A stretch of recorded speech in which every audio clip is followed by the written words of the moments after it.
Le chef de l'État qui décrète l'état d'urgence assorti d'un couvre-feu. La mesure entre en vigueur ce mardi à minuit sur toute l'étendue du territoire.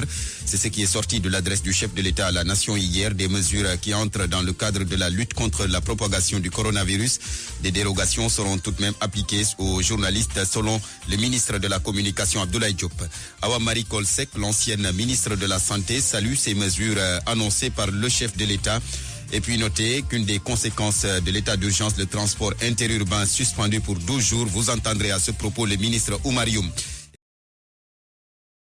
Des consommateurs du Sénégal, Momar Ndao veut que l'État prenne en charge le loyer du téléphone. C'est pour, dit-il, soulager les citoyens dans ce contexte.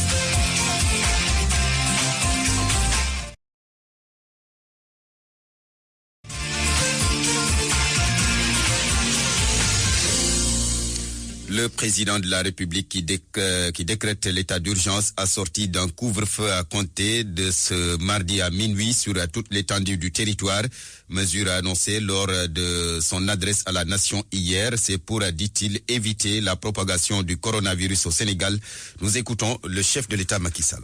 Nous en sommes aujourd'hui à 71 malades sous traitement dans les 4 arrondissements de Dakar, ainsi qu'à Mbao, Yeumbeul, Guédiawaye, Rufisque, Touba, Mbour, Thiès, Popenguine, Saint-Louis et Ziguinchor. 1561 personnes en contact avec la maladie sont présentement suivies et seront désormais confinées dans des réceptifs hôteliers. La vitesse de progression de la maladie nous impose de relever le niveau de la riposte. À défaut, nous courons un sérieux risque de calamité publique. En conséquence, en vertu de l'article 69 de la Constitution et de la loi 69-29 du 29 avril 1969, à compter de ce soir à minuit, je déclare l'état d'urgence sur l'ensemble du territoire national. Le gouvernement, les autorités administratives et l'ensemble des services de l'État concernés prendront toutes les dispositions nécessaires à l'application sans délai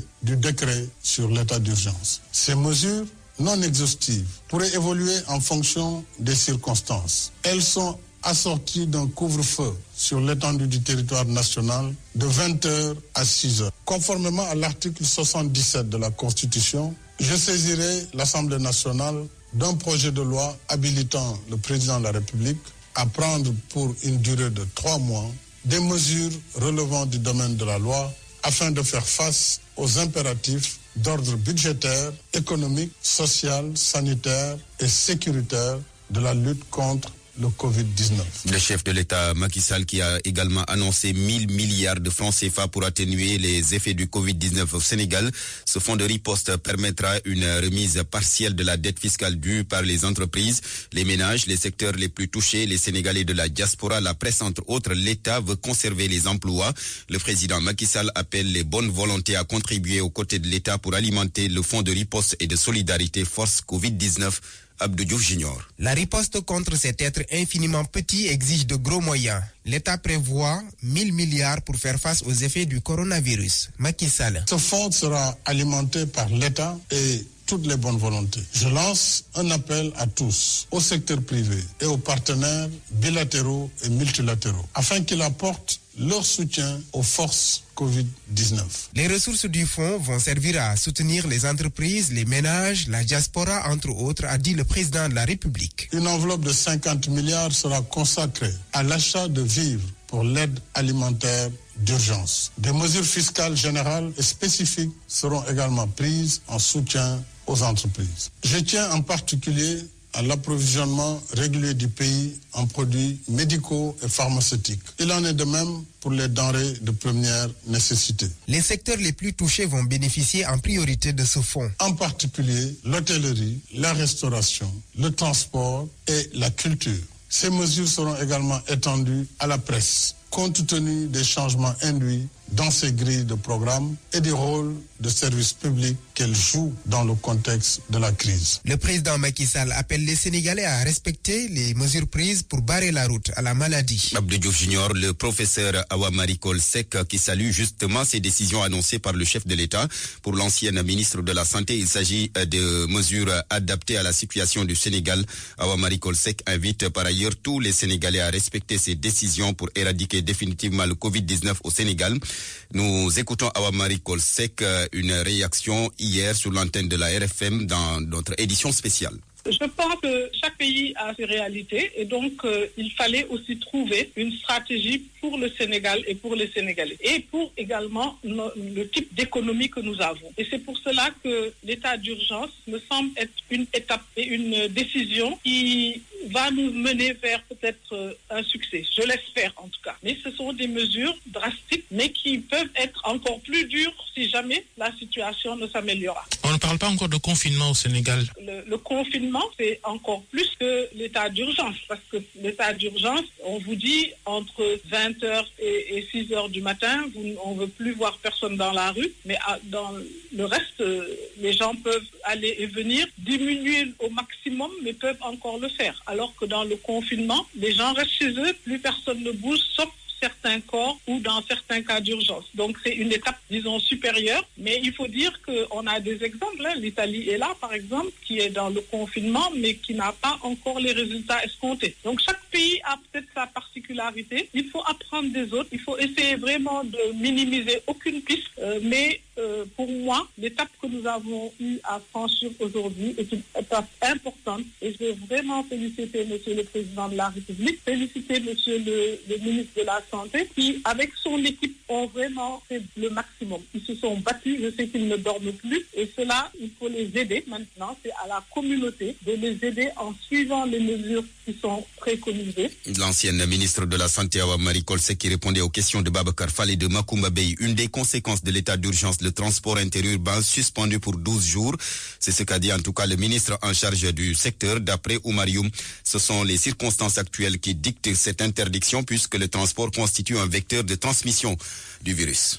Nous sommes en train de discuter avec nos collègues de l'intérieur et des forces armées, compte tenu du caractère transversal des transports où il y a une partie réglementation, une partie sanction. Nous sommes en train de voir dans quelle mesure justement mettre en œuvre cette orientation du président de la République consistant d'abord à interdire le transport interurbain, c'est-à-dire le transport d'agglomération à une autre agglomération et à restreindre le transport urbain, c'est-à-dire le transport à l'intérieur d'un seul et même périmètre urbain avec une unique autorité organisatrice et régulatrice du transport. Donc comment mettre ça en œuvre très rapidement pour que effectivement à compter de demain que cette mesure soit effective sur le terrain avec bien sûr d'autres aménagements que le ministère est en train de prendre pour que le transport soit compatible avec les mesures d'hygiène qui sont préconisées par le ministère de la Santé, mais aussi compatible avec la préservation des vies des usagers, mais aussi des opérateurs de transport, particulièrement des conducteurs. Le ministre des Transports,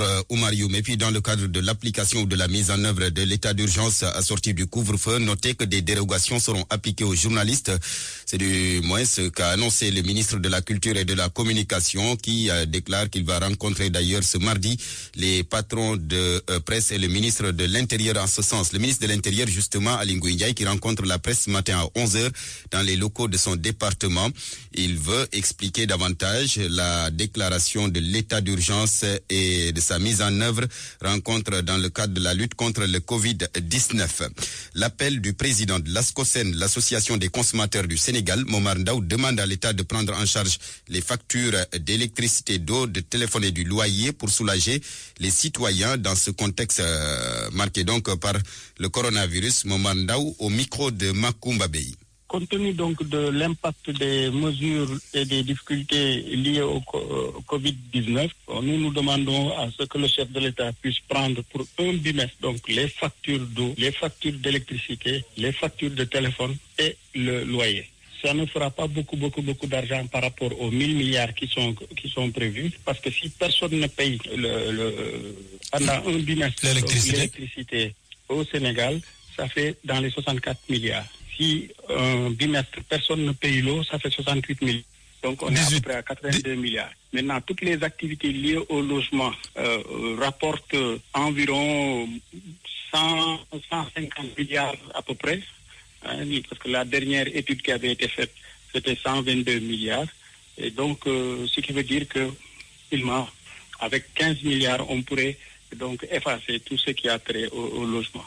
Donc, si on ajoute 15 milliards à 82 milliards, on est à peu près à 100 et quelques milliards. On sera avec moins de 15% donc, du budget pour faire face, pour permettre aux consommateurs de faire face pendant au moins 2 mois donc, à cette difficulté-là. Momar Ndao, le président de l'ASCOSENE, puis noter qu'en Italie, 4 Sénégalais établis à Brescia ont été atteints du coronavirus. L'information a été donnée par Ibrahim Niane, un des responsables de la communauté sénégalaise de Brescia. Vous l'avez peut-être entendu hier sur cette antenne lors de notre édition spéciale Babacar Fall. Merci Barthélémy Ngom, 7h et presque 11 minutes. Bonjour Pape Sambakane. Bonjour Babacar. À tout à l'heure pour votre chronique du mardi, RFM Matin, lendemain de discours du président de la République qui décrète l'état d'urgence et le couvre-feu pour lutter contre le coronavirus. État d'urgence, couvre-feu entré en vigueur depuis minuit la nuit dernière. Notre invité à 7h40, Abdoulatif Coulibaly, le ministre porte-parole de la présidence de la République. Bon début de journée à tous. Merci d'écouter RFM Matin, la culture. Tout de suite, Ndate Diop. Bonjour. Les acteurs de la culture et ceux de la communication qui subissent, comme le reste des autres acteurs des différents secteurs, les contre-coups de la pandémie du coronavirus peuvent maintenant afficher le sourire. Le président de la République a bien pris en compte leurs préoccupations dans le fonds d'urgence et de solidarité mis en place. Abdoulaye Diop est le ministre de la Culture et de la Communication. Notre industrie engage tous les acteurs, tous les privés qui travaillent. Il est heureux de voir le chef de l'État intégré dans ses réflexions profondes tous les acteurs aujourd'hui qui sont impactés par cette crise-là, à savoir en premier lieu les artistes, à savoir le monde de la presse. Je crois que ces discussions-là, on va les continuer pour faire au mieux et aplanir un peu un certain nombre d'inquiétudes. Parlons à présent de théâtre forum ou de théâtre intelligent à quelques jours de la journée internationale du théâtre. À Tambacounda, la troupe Atelier Théâtre de Tamba s'illustre à merveille dans ce genre qui du reste est bien apprécié par le public. Toutefois, la troupe se heurte à des difficultés. Moussa Oumar Gueye. Je choisis de vivre par choix. Pas par hasard. D'apporter des changements. Pas des excuses. Pour motiver. Pas manipuler. Portée sur les fonds baptismaux il y a 3 ans, la troupe ADT, Atelier de Théâtre de Tambacounda, composée pour l'essentiel des élèves et des enseignants, a adopté une démarche particulièrement appréciée par le public. Bokar Sall est le président de la troupe ADT de Tamba. C'est un théâtre qui est né au Brésil avec Augusto Boal. C'était un peu donner la parole à ceux qui ne parlent pas. Et au nom de qui les autres parlent. C'est un théâtre surtout de sensibilisation. Donc nous avons besoin également de soutien. Nous n'avons pas de moyens. Nous faisons avec les moyens des bords, parfois même avec des cotisations des uns et des autres. L'adjoint au maire de Tamba, Bounama Kanté, et Mamadou Ba, le secrétaire général du Conseil régional de la jeunesse de Tambacounda, ont tour à tour sollicité un accompagnement fructueux pour la troupe ADT de Tamba. Il est important aujourd'hui qu'on commence à soutenir les initiatives menées par des acteurs à la base. ADT une structure qui a besoin de soutien. On demande au ministre de la Culture, à la direction des arts et culture, d'appuyer, d'aider ces jeunes. On nous a envoyés ici-bas pour faire le monde. Je dois apprendre. Pour savoir et transmettre. Pour nous en servir et construire. Avant de se servir. Le 27 mars est consacré Journée internationale du théâtre. Mais au vu du contexte actuel marqué par le coronavirus, elle ne sera pas célébrée cette année dans notre pays. C'est tout pour cette chronique. Rendez-vous demain. Merci Ndate Diop, c'était la culture, 7h14, le coronavirus, le thème de la chronique. Cette semaine de Pape Sambakane, encore une fois. Par quel bout prendre cette problématique du Covid-19 ? On la prendra par le traitement léger qui a été, en certains endroits, fait la semaine dernière aux recommandations du gouvernement, qui ne sont que celles du corps médical et des spécialistes en virologie. Comme ces derniers ne sont pas délégataires de l'autorité publique, ils recommandent à l'État les mesures utiles, nécessaires ou indispensables à leurs yeux pour préserver la communauté d'une aggravation du fléau dont on ne sait où elle pourrait s'arrêter. C'est ainsi qu'il faut comprendre aborder ou analyser les mesures annoncées par le président de la République hier. Pas autrement. Nous sommes en état d'urgence. Nos libertés sont donc suspendues, en tout cas restreintes, les prérogatives des forces de défense et de sécurité étendues. Et en vertu de l'article 77 de la Constitution, les lois, notamment budgétaires, seront prochainement suspendues pour permettre au chef de l'État de gouverner par ordonnance. Les comportements irresponsables notés la semaine dernière, suite aux décisions prises par le ministre de l'Intérieur, le gouverneur de Dakar et quelques préfets, n'ont pas été pour peu dans la prise des décisions annoncées par le chef de l'État qui vont coûter cher à la nation, à la communauté et à chacun d'entre nous pris individuellement. Or, que demandaient en gros ces autorités intermédiaires la semaine dernière, dont le respect eût pu nous épargner les désagréments de l'état d'urgence? Elles demandaient la fermeture des lieux de rassemblement, notamment les mosquées, qui ont posé le plus de problèmes dans l'exécution des directives édictées. Certaines résistances ayant conduit à des confrontations avec les forces de l'ordre, alors que nous avons assez affaires avec le coronavirus déjà. Je souligne le cas des mosquées parce que ni la fermeture des stades et hôtels décidés avant tout, ni celle des restaurants, des bars, cafés et autres lieux de rassemblement n'ont posé aucun souci particulier. Même quand la fermeture des marchés a été annoncée, à part quelques grommellements d'inquiétude, il n'y a eu aucun mouvement notable de défiance. Or, les structures et commerces que je viens de lister sont des lieux de loisirs, de plaisir, donc on n'hésite pas même à les qualifier de lieux de débauche. Donc, des endroits où l'on n'attendrait pas plus que ça toutes ces grandes attitudes philosophiques et morales, et cette grande culture sociale et cette érudition dont peuvent se prévaloir, que revendiquent d'ailleurs les milieux religieux. De ces derniers milieux, on pouvait attendre de la solidarité, de la compassion, du patriotisme, qui veut dire l'amour de son pays et de sa nation, simplement, de la responsabilité, en dernier ressort, et sans que cela ne close la liste, de l'humilité. Cette dernière qualité seule devait suffire à quiconque pour accepter toute mesure annoncée par les autorités, parce qu'elle aurait conduit quiconque à se souvenir que dans cette affaire, comme nous le disions à l'entame de ce papier, le maître du terrain, c'est la science médicale. Le gouvernement lui-même, son chef en premier, n'ont dû faire que se plier depuis l'apparition du fléau chez nous à l'avis des scientifiques pour prendre des décisions. Alors, qui peut-il être cet imam de n'importe quelle mosquée pour refuser sa fermeture au risque d'annihiler les efforts que tout un peuple est en train de faire, les sacrifices collectifs et individuels consentis par chacun devant une épreuve devant laquelle peut-être se joue notre propre survie.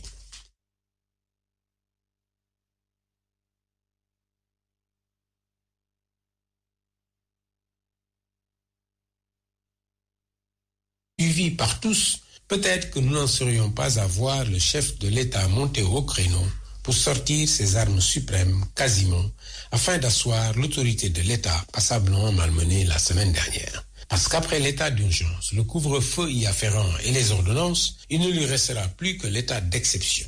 Les épidémies ont toujours enfanté des bouleversements majeurs sur les sociétés. Je crois que ceux qui se prévalent du statut de gardien des cultes doivent réfléchir plus que ça devant les demandes parfois muettes des peuples. Pour finir, je leur propose cet extrait, acte central d'une réflexion de Jacques Attali sur cette épidémie au titre interrogateur « Que naîtra-t-il ?» Je le cite. La grande peste du XIVe siècle, dont on sait qu'elle réduisit d'un tiers la population de l'Europe, a participé à la remise en cause radicale sur le vieux continent de la place politique du religieux et à l'instauration de la police comme seule forme efficace de protection de la vie des gens. L'État moderne comme l'esprit scientifique y naissent, alors comme des conséquences des ondes de choc de cette immense tragédie sanitaire. L'un et l'autre renvoient en fait à la même source, la remise en cause de l'autorité religieuse. Fin de citation. Pape Sambakan, merci. Chronique à retrouver sur psknews.com. On enchaîne la revue de presse à 7h19. Mohamed Ali Mouba, rebonjour. Rebonjour Babacar, bonjour à tous. L'état d'urgence et le couvre-feu au Sénégal pour venir à bout du Covid-19. Macky Sall s'est adressé encore aux Sénégalais et le président a pris des décisions paliers supérieurs de la lutte. L'heure est grave, a dit le chef de l'État. Le Soleil résume les décisions. État d'urgence à effet immédiat. Couvre-feu sur tout le territoire national de 20h à 6h. Limitation et au besoin interdiction du transport interrégional de voyageurs. La force Covid-19 en fonds de riposte et de solidarité de 1000 milliards de francs CFA. 50 milliards pour l'achat de vivres destinés à l'aide alimentaire d'urgence. D'importantes mesures fiscales en faveur aussi des entreprises. Tous les hôtels du Sénégal mis à la disposition des autorités sanitaires. L'opposition reçue aujourd'hui au Palais de la République par le chef de l'État. Pour le journal L'Observateur, Macky lance une guerre sur mesure. Macky légitime l'état d'urgence et le couvre-feu, écrit Vox Populi. C'est la guerre totale, croit savoir la tribune.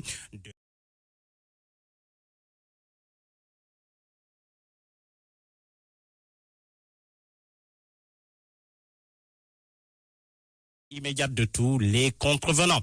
Ton ferme aussi chez le journal Source qui exige la manière forte pour raisonner les plus sots d'entre nous. Car encore une fois,